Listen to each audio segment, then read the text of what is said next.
If you are interacting with someone who you think has the goal to learn from you and understand you, then you're more likely to adopt the goal of understanding them. Whereas if you think they're out to convince you, it's more likely that you're going to then try to convince them. We've all been in a conversation in which our goal is to prove ourselves right and someone else wrong. But even if you win the argument, how much is the other person really won over? Welcome to the Chicago Booth Review podcast, where we bring you groundbreaking academic research in a clear and straightforward way. I'm Hal Weitzman. Today, I'm talking with Chicago Booth's Jane Risen about her research on dialogue and debate. When does it make sense to hear people out rather than explicitly try to win them over? And if you find yourself in a debate, how can you steer the conversation more towards dialogue? Jane Risen, welcome to the Chicago Booth Review podcast. Thank you for having me. We are delighted to have you, and we're here to talk about your research, a growing body of research you're putting together about dialogue versus debate. We've probably all found ourselves in a debate and thought, this is not going anywhere. How do you define dialogue versus debate? What makes one different from the other?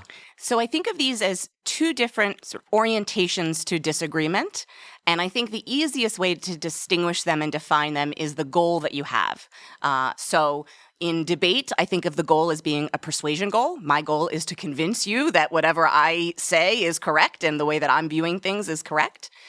Whereas with dialogue, I think of the goal as being to understand each other. So my goal is both for you to understand me and for me to understand you, which means that if we're both entering with those goals, then in the dialogue world, we have the same goals to understand each other. In the debate version, if we're both trying to persuade each other, our goals are in conflict because we're both trying to persuade each other. And so because of that, debate will end up feeling more competitive and dialogue will feel more collaborative. And there are behaviors that are kind of fall from those assumptions and those goals that you have. So in debate, we tend to try to poke holes in each other's arguments because we're trying to show that there's something flawed with the way you're thinking about it and better about mine. Whereas that's not really constructive in a dialogue. More if I'm going to ask more questions because I need to understand what you're saying. And if I don't fully understand, I'm going to ask, and I might not assume that I already understand. It's going to require more testing. Whereas in debate, one of the assumptions we see is this kind of a zero-sum assumption where if you are more right, then I must be more wrong. Whereas in dialogue, we can allow for both perspectives to have truth in them. Okay, so the way you describe debate, it almost feel like a courtroom, I'm the prosecution, you're the defense, and I must destroy you. But then I'm not trying to win you over. I'm trying to win over the jury or the judge or whatever. So you're talking about a specific situation where I am trying to win you over. So I'm thinking about this as, the people who are involved in the disagreement. And so I think of debate as really being my goal is to win the other side who is in this debate with me over, and they're trying to win me over. But you make a good point that there's lots of times where these are on display for observers. And so the audience may be a very different goal of mine. And so I could debate with you not because I want to change your mind, but because I'm trying to persuade the jury or I'm trying to persuade all of these other people. We are thinking about it more in terms of my goal with the other person that I'm in disagreement with. But I think the question of how observers change both the goals that I'm likely to start with or the consequences of holding those goals is super interesting, but we haven't kind of gotten quite there in the research yet. Okay, well, let's talk about where you have gotten and actually taking you back, because I know that this research actually stems from your own experience, right? As a teenager, when you attended a conflict transformation program and learned so much from it and did research subsequently as an adult about this. So tell us about this experience you had and how it shaped your research agenda. Sure. So this is a program called Seeds of Peace, which is a conflict transformation program that brings together teenagers from regions of conflict around the world to spend 3 weeks together at a summer camp. And you do lots and lots of things at the summer camp that would be familiar to anyone who's been to a camp in terms of sports and drama and singing and sitting by a campfire and all of that good stuff. But they also spend almost 2 hours a day in dialogue groups. And so this is really where my introduction to the idea of dialogue came from. The campers spend all of this time engaging with one another on the conflict. But what's important is that it's not a debate, right? That the goal of dialogue is never consensus or agreement. The goal is to understand yourself better, to understand people with different perspectives, and especially from the other side, how they're thinking about it, and to understand the dynamics of the conflict and why it is what it is. I was lucky enough to participate as a teen, as you mentioned. This was totally lucky for me, and it was the reason that I went into psychology as a field, because being able to watch people who have been taught something their whole lives, there have been a few areas of conflict that have been focal, but the Middle East and thinking about Jewish Israelis and Palestinians has been a focal point of the program since it started in 1993. Watching people who had been taught their whole lives to be enemies come together for 3 weeks and discover that the people on the other side are actually not at all the way they had been described, and watching them wrestle with this new information and what are my beliefs now was sort of a magical thing for me to be able to watch, largely as an outsider because I was not coming from this conflict per se, but it made me interested in the idea of how people navigate their beliefs, and in particular when their beliefs are in conflict and they're getting different sources of information, how they follow it. Many years later, I came back to start partnering with them as a research project because this is such a unique and wonderful group of people that are brought together. And so we started tracking their attitudes from the beginning of the program to the end of the program, as well as the relationships that we're forming. And in one early paper, we found that the campers who formed at least one close relationship with someone from the other side showed sort of stronger attitude change during the program, and also maintained that attitude change, once the program ended and they returned back home, and when we, checked in on them 9 to 12 months later. Then in more recent work, we started to try to understand where are these relationships developing. And so we were putting together sort of the social networks that people would report. We would ask campers on the last day of camp, who are the people that you're closest to? And we would look at what was producing these relationships. And what we found specifically within the dialogue groups was that if you didn't share a dialogue group with another camper, and we looked at who you're most likely to be close to, you're more likely to be close to people who share your nationality. So if I'm just thinking about some random other camper in the program, I'm more likely to be close to someone who is of my same nationality than a different one. This is not surprising. This is kind of the homophily effect that you would expect in all sorts of contexts. The piece that was so surprising was that this fully reversed within the dialogue group. So for campers who share a dialogue group, with those, so they're talking to that same group every day through the whole program, we found that Jewish Israelis were more likely to list a Palestinian in their group as someone that they're close to than one of the other Jewish Israelis in their group, and Palestinians were more likely to list a Jewish Israeli in their group than another Palestinian in their group. And that full reversal was beyond what I was expecting. I had been at camp myself. I knew that these outgroup relationships would form. I knew that dialogue was a remarkable experience where people could sort of sort through very difficult content and emotional content in ways that were productive. But I was surprised to see that they actually ended up forming these relationships more so with the outgroup in this context, which in my mind just sort of, it speaks to how powerful dialogue can be.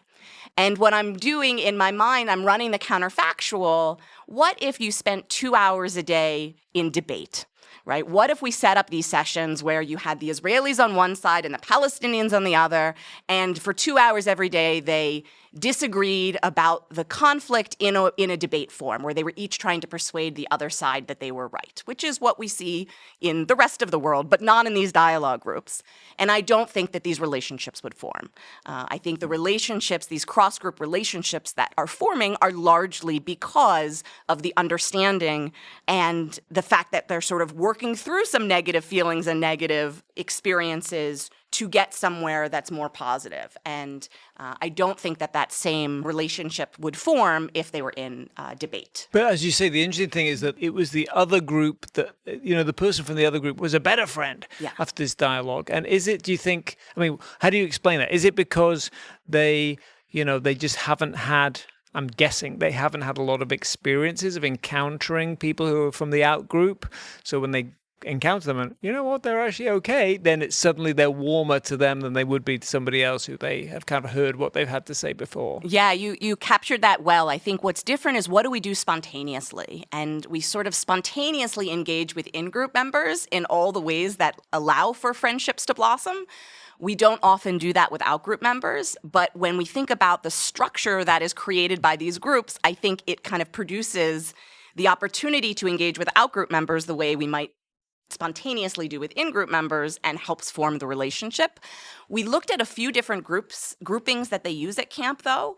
And so, for example, when they share a bunk, we find that at the end of camp, they're equally likely to be close to an in-group or an out-group member, whereas when they're not sharing a bunk, it's always the in-group member. So it's the pattern and the attenuation pattern when you share a group is similar, but it doesn't fully reverse. So I think that dialogue is more than just giving people a chance to interact, but it's actually providing the structure to connect on sort of very important, deep personal topics and vulnerabilities. And so I think it's the intimacy that is created in these dialogue groups that's allowing for those relationships to form to the extent that they are. Now, I'm guessing some people, I mean, we covered this research many years ago in Chicago Booth Review, but you and I haven't had a chance to talk about it, I don't think. So, I'm sure that some people would be listening and thinking, yeah, but it's a camp. Like you go on a retreat with your colleagues, of course you're going to talk about lots of things and it's going to be a different atmosphere. And the whole point of the retreat is you come back and you have new relationships that aren't just about what happened in your cubicle and their cubicle. So it's taking people out of themselves and out of in this case, the conflict that must help at least make things different. It's not just the structure, it's also the fact that you took them out of the situation. So I'm just wondering in real life, people get het up about whatever, the people that they live with or the people they work with, and this is where some of this debate, dialogue, dynamic happens. What do you think is it that makes conversations in the regular world, not a camp or retreat, gravitate more towards the dialogue or more towards the debate? So we've started to explore this in the work outside of camp, right? So we can't manipulate what happens in these groupings. We can't create dialogue versus debate there. But when we move out of the camp and we move to the lab, we can do all sorts of different things.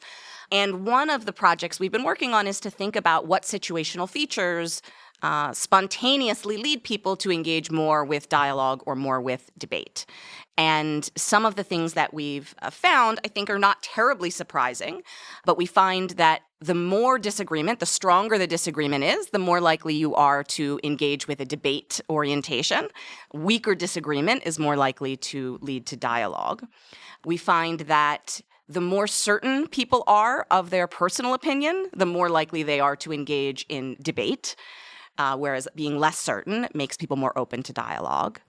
Another feature that matters is the extent to which the topic is seen as moral or not.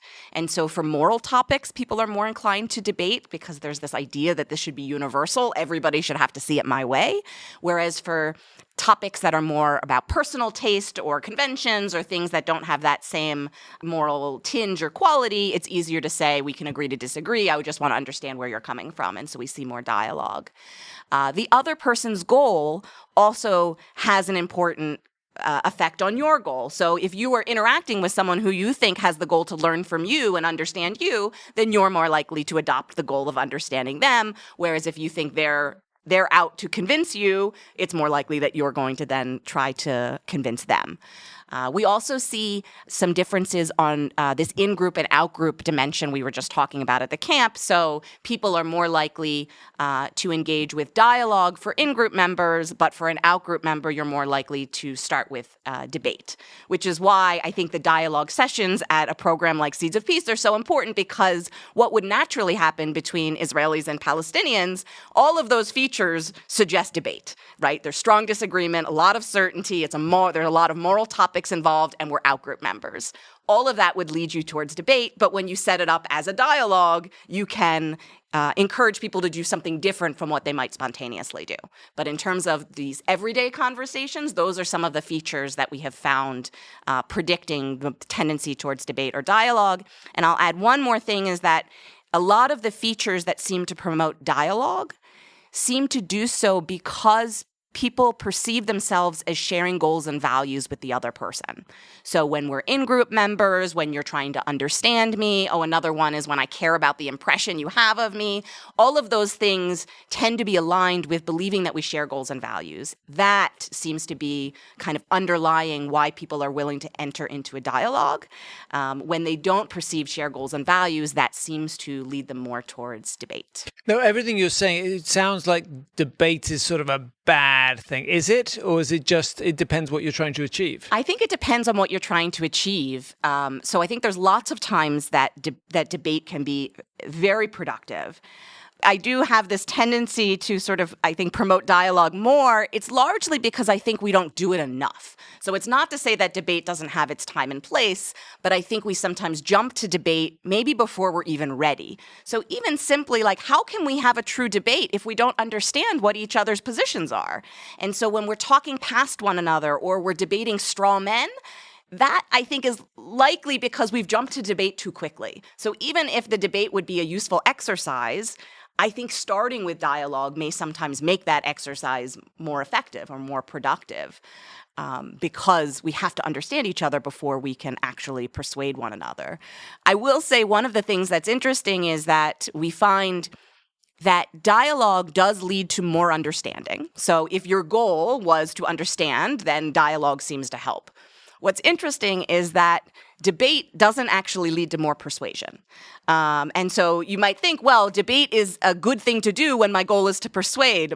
But I'm not totally sold on that because if my goal is to persuade, but so is yours, then we don't actually see much movement. In fact, if anything, we tend to see more willingness to change your attitude following dialogue. And so I think debate can still be useful, but when the goal is persuasion, it's not obvious to me that debate is always the best way to get there, even though it feels like the best way to get there. If you're enjoying this podcast, there's another University of Chicago Podcast Network show you should check out. It's called Big Brains. Big Brains brings you the stories behind the pivotal scientific breakthroughs and research that are reshaping our world. Change how you see the world and keep up with the latest academic thinking with Big Brains, part of the University of Chicago Podcast Network. Jane Rising, in the first half we talked about your research about dialogue versus debate, or maybe not necessarily versus, but dialogue and debate, two different ways of thinking about interacting with other people. And I'm sure that some of us are thinking, you talked about how you should start. It might make sense to start with dialogue, even if you really want to win people over, and maybe even end there. If you find yourself the other way around, though, which many of us will, you're in a debate, it's not really leading anywhere, you're not going to win somebody over, but you're sort of stuck. How can you think about going from that situation and steering it more towards dialogue? That's a great question. I think there's both more implicit and explicit ways to do this. So as we were talking about before, you tend to respond to your partner's goals and your partner's behaviors. If I want you to be more likely to engage in a dialogue, one of the best ways is for me to approach it as a dialogue. So if I make my goal about understanding you and I make that clear to you in the ways that I'm interacting and asking questions, being open to your point of view, then it's more likely that you're going to respond in a dialogue-like way because you're picking that up from me. And so one thing is just because this tends to be sort of reciprocal between people and dynamic, I can just personally orient more towards dialogue, and that should lead someone else that I'm talking to come that way too. But I also think you can be a lot more explicit about this, and in some ways, I think this could help with like a log jam where you say, I don't think I'm going to convince you, and I don't think you're going to convince me, at least not right now, right? You can also put a temporal piece on it. So what if we just put that aside? Let's forget about trying to convince each other. Let's just make sure we understand each other. And I think you could be very explicit in articulating what the goals of dialogue are and why it might be easier to do that if we just put this other goal aside. I think sometimes the goal of persuasion is so prominent in our minds that even though we have other goals at the same time, we lose sight of those. So my relationship goals with you and other things kind of are out of my focus when I'm focused on persuading you. And if we can do something to very intentionally put this persuasion goal to the side, it becomes easier to focus on these other goals, like understanding you or our long-term relationship, solving a particular problem that we have, or whatever the case may be. And I take your point, you said this at the start, I've been talking about them as either or, but I don't see them as either or. And in fact, in the studies, we typically measure them as separate indices. Like we're asking about both your tendencies towards dialogue and your tendencies towards debate. And it's not one continuum. All of our results suggest that these are two different orientations that can move up and down together or can move separately. And so we were talking about features that lead people to take more of a debate or more of a dialogue approach. But you can also think of other kinds of features that would make me more likely to engage in the disagreement versus avoid it entirely. And so those would be different types of features that might not determine how I'm going to interact, but just the fact that I'm willing to interact. Okay, I know that a lot of people will be listening to this and thinking about two things. One is social media, which does not lend itself to the kind of dialogue that you're talking about. It lends itself much more to me attacking you and saying you're an idiot. And politics, where people are paid to say you're an idiot. And particularly, I think, I come from the UK, and there's a way that you can design a legislature. A parliament is typically designed with two opposing benches. Now, there are other ways you can design it to look more like a horseshoe, and that people feel like that sets up a different type of conversation. But how do you think we could, would it be necessary, first of all, but how could we set up a national political conversation, either in person in our legislatures or online, that would look more like dialogue? This is the ongoing question. So I'm not going to have good answers, but I like even the simple structure of how we're seated as an important sort of step in the direction. So these dialogue groups that are run at camp, it's a circle and it's all intermixed, right? You don't have half of the circle with one group and half with the other. And I think that also sets up the expectation that each individual has their own position on this, which I think, again, when we get into the politics of things, we often lose sight of that because it's just about which team you're on. It's not about what you as an individual think and understand about the issues that you're dealing with. So some of it could be just literally how we're seated and how we're organized. I also think one of the problems is how, if you think back, I don't know that we're going to solve it in social media or in politics without thinking about earlier rewarding these kinds of behaviors. That I think so much, even in schooling, we're taught to present a persuasive argument, but we're rarely taught to better understand what someone else is saying or to have the humility to recognize that I may not be getting 100%, but I'm getting 80%, and I need more effort to get that last 20%.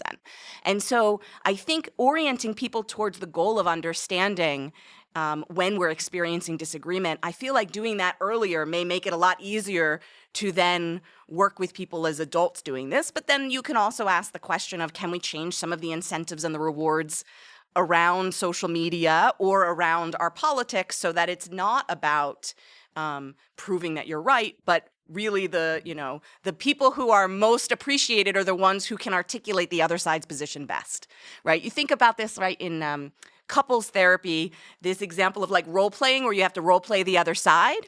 How well can you do that? So imagine in Parliament, it's not you presenting your own position, but you had to present the other side's position. And the better you can present the other side's position, the more you were seen as a terrific politician. You were someone who could step into anybody's minds and make the most compelling argument on that behalf. That, in my mind, I don't see that happening. I'm not trying to suggest that that's likely to be something we can easily do. But I think if we make that a goal for individuals, and if we make that something that is appreciated and rewarded when other people do it, that would go a long way. And so you think about, in politics, people who are successful at working across the aisle, in some stretches of time, that was seen as a very positive thing. I think that's probably not so true today, but how could we make that more true today? That if you are able to work across lines of difference, that would be seen as that you have a talent and a skill that is incredibly useful in our politics. That would be nice. Well, Jane Risen, this has been a great dialogue. Thank you very much for coming on the Chicago Booth Review podcast. Thank you for having me. That's it for this episode of the Chicago Booth Review podcast, part of the University of Chicago Podcast Network. For more research, analysis, and insights, visit our website at chicagobooth.edu/review. When you're there, sign up for our weekly newsletter so you never miss the latest in business-focused academic research. This episode was produced by Josh Stunkel. If you enjoyed it, please subscribe and please do leave us a 5-star review. Until next time, I'm Hal Weitzman. Thanks for listening.